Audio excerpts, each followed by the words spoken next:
네, 한 주간 재계 수장들의 일거수일투족을 들여다보는 CEO 풍향계 시간입니다. 자신의 거취를 좌우할 운명의 주주총회를 앞둔 조양호 한진그룹 회장, 재계의 큰 어른으로 불린 박용곤 두산 명예회장의 별세 소식을 한상용, 이진우 기자가 전해드립니다. 올해 창립 50주년을 맞은 대한항공. 대한항공의 수장이자 한진그룹의 총수인 조양호 회장이 조만간 운명의 날을 맞게 됐습니다. 조 회장의 거취를 가를 정기 주주총회가 오는 27일 열리기 때문입니다. 벌써 기싸움이 치열합니다. 대한항공 측은 글로벌 불확실성이 큰 이 시점에 항공 전문가인 조 회장의 연임이 필요하다는 입장. 하지만 한진그룹 지주사인 한진칼 2대 주주인 행동주의 사모펀드가 조 회장의 연임에 공개 반대하고 나섰습니다. 시민단체도 연임 반대에 세를 결집하는 모양새입니다. 노동조합이라든가 공적 연금 강화 행동과 같은 시민단체라든가 참여연대, 민변 이런 단체들은 오늘의 기자회견을 시작으로 해서 주주총회까지 적극적으로 주주들의 의결권들을 모아서 최대 관심은 대한항공 지분 11.56%를 보유한 국민연금이 주총에서 반대 의결권을 행사할지 여부. 자녀, 부인의 온갖 갑질 논란에 횡령 등의 혐의로 재판에 넘겨진 조 회장은 이미 사면 초과에 놓인 듯 보이는데요. 결국 그의 미래가 판가름 날 주총 표대결에 벌써부터 관심이 뜨겁습니다. 재계에서 침묵의 거인으로 불리기도 했죠. 글로벌 두산의 기틀을 다졌다는 평가를 받은 박용곤 두산그룹 명예회장. 향년 87세의 나이로 세상을 떠났습니다. 고 박두병 두산그룹 초대회장의 육남 일녀 중 장남으로 태어났죠. 공개석상에서 말수가 많지는 않은 CEO였지만 일화는 적지 않습니다.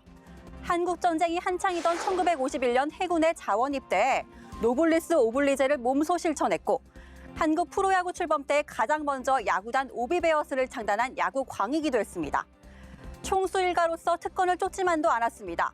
1963년 동양맥주의 평사원으로 입사해 맡은 첫 임무는 공장 청소와 맥주병 씻기. 사회생활도 두산이 아닌 한국산업은행의 공채로 들어가 월급을 받으면서 시작했습니다. 노고의 귀중함을 알아야 장차 직원들의 심경을 이해할 수 있다는 선친의 뜻을 따른 겁니다.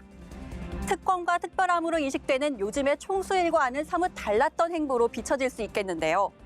이 때문인지 겸손하면서도 사람을 중시했던 재계의 거목으로 기억하는 사람이 많습니다.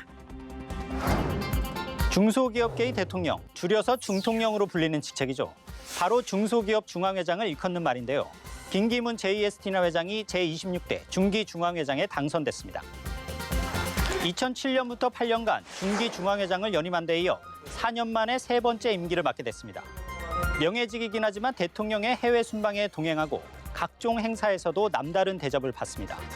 이 때문에 회장 선거가 있을 때마다 고소고발이 이어지고 혼탁 선거까지 벌어지기도 했는데요.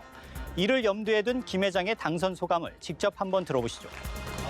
이 선거로 이 갈기갈기 찢어진 이 중앙의 여러 가지 문제점을 다 화합으로 뭉치고 또 중소기업을 위해서 또 중소기업의 발전을 위해서 내일을 위해서 열심히 노력하겠습니다. 감사합니다. 중소기업을 대표하는 CEO로서 근로시간 단축의 최저임금 인상 문제, 중소기업계의 고용, 경영난 등 풀어야 할 난제도 적지 않은데요. 이처럼 막중한 시기, 중통령에게 주어진 권한에 맞는 역할 기대해 보겠습니다. 세 번째 임기를 시작한 회장이 있다면 세 번째 연임을 포기한 CEO도 있습니다. 함영주 하나은행장입니다. 그룹 임원 후보 추천위원회에서 연임 포기 의사를 밝힌 겁니다. 이로써 함행장은 2015년 9월 하나은행과 외환은행의 통합 초대은행장으로 취임한 지 3년 6개월 만에 행장직에서 물러나게 됐습니다. 상고 출신의 함행장은 일반 행원 출신으로 책임자와 관리자를 거쳐 은행장까지 오르면서 금융업계에서 입지전적인 인물로도 평가받는데요. 이번 연임 포기가 개인의 결단이라고는 밝혔지만 채용비리 혐의에다 금융당국의 관치 논란과 맞물리면서 자진 퇴진이 아름답게 보이지만은 않아 보입니다.